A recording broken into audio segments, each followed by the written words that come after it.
basketball fan, there's one name you've probably heard more than your own this season. Cooper Flagg. And no, he's not just another hyped up mixtape kid from Instagram. This guy is real. At 18 years old, he's already doing things at Duke that make seasoned vets do a double take.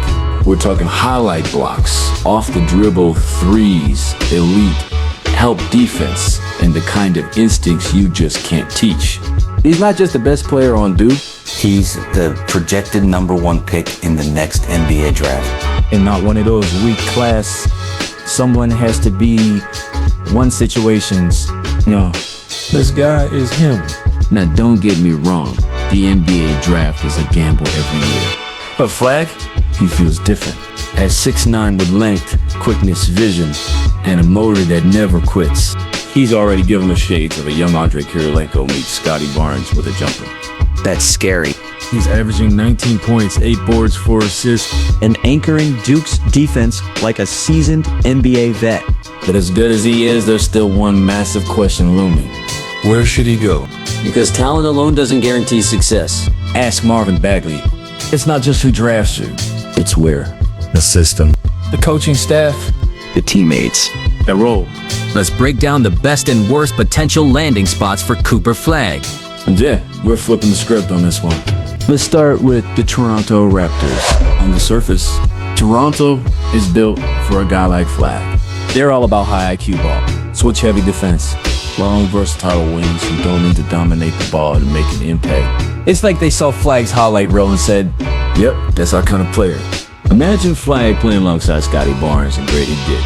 Smart, unselfish, defensive-minded players who actually know how to move without the ball. That's beautiful basketball on paper. But here's the elephant in the room, spacing. Toronto's front court right now is a whole lot of drive into the paint and pray. Scottie can hit the occasional three, but no one's mistaking him for Steph Curry. If Flagg lands here and the paint is packed tighter than a rush hour subway car, his off-ball cutting, finishing, and short-roll decision-making might never see the light of day. The Raptors culture? Okay, now let's talk about the New Orleans Pelicans, because this one is tricky. At first glance, this looks like a dream fit. Flagg and Zion Williamson, two of the most athletic physical freaks we've seen in recent memory. But hold up. Before you start photoshopping them in matching jerseys, let's break it down. Both Zion and Flagg are natural power forwards. Neither one is a knockdown shooter. So what happens when you put them both in the paint? Disaster. Congested lanes, stalled offense. Everyone standing around like it's a bad YMCA run. Zion needs room to bully his way to the rim. Flagg needs room to operate as a cutter, roller, and short corner threat. Together, they just clog each other up. Like putting two alpha dogs in a tiny backyard. And let's not even talk about what happens when teams start packing the paint and daring them to shoot. Let's fly over to Charlotte next. The Hornets have been chaotic, but underneath that chaos is a sneaky, exciting core. You've got LaMelo Ball, a walking highlight factory. You've got Brandon Miller, a certified bucket. And you might have Cooper Flagg, a glue guy with star upside. On paper, This team could go from irrelevant to league pass must-watch in one season. LaMelo's flashy passing and court vision. Perfect for Flagg's constant cutting and movement. Just run the floor, make the right read, and let Melo cook. Defensively, the Hornets need help. Like, desperately. They've been giving up more layups in the middle school rec league. Flagg fixes that instantly. But there's a catch, and it's a big one. LaMelo and Miller need the ball. A lot. Flagg might get stuck watching, waiting, hoping for a swing pass. And that's the danger.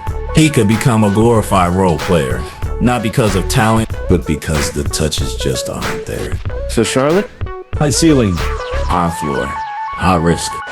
All right, let's talk Utah. The Jazz have been quietly stacking young talent while flying under the radar. It's like they're building a whole team in stealth mode. They've got Lauri Markkanen, who's turned into a legit all-star.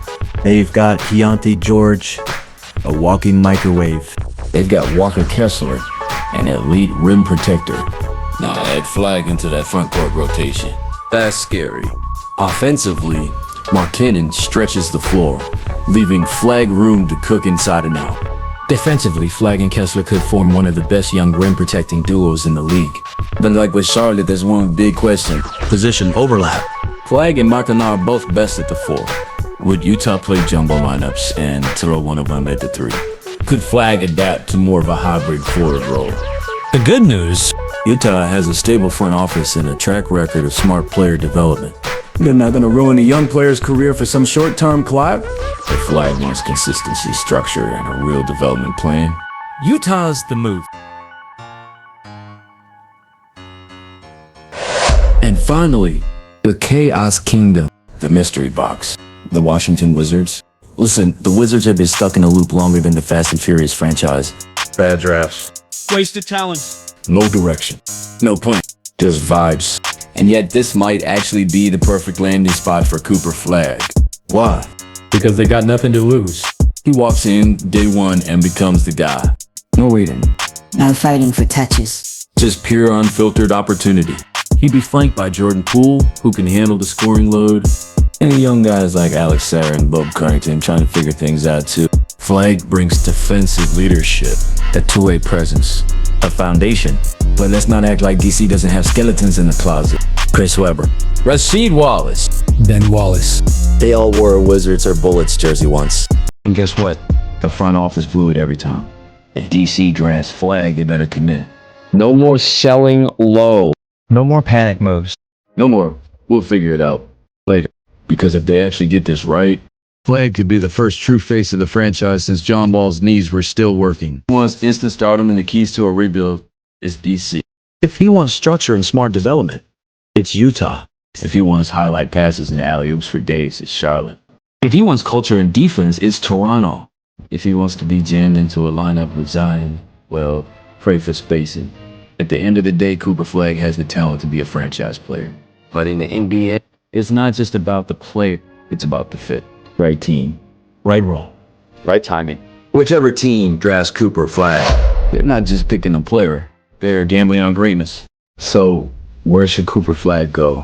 If he wants instant stardom and the keys to a rebuild, it's DC. If he wants structure and smart development, it's Utah. If he wants highlight passes and alley-oops for days, it's Charlotte. If he wants culture and defense, it's Toronto. If he wants to be jammed into a lineup with Zion, well, pray for spacing. At the end of the day, Cooper Flagg has the talent to be a franchise player. But in the NBA, it's not just about the player. It's about the fit. Right team, right role, right timing. Whichever team drafts Cooper Flagg, They're not just picking a player. They're gambling on greatness.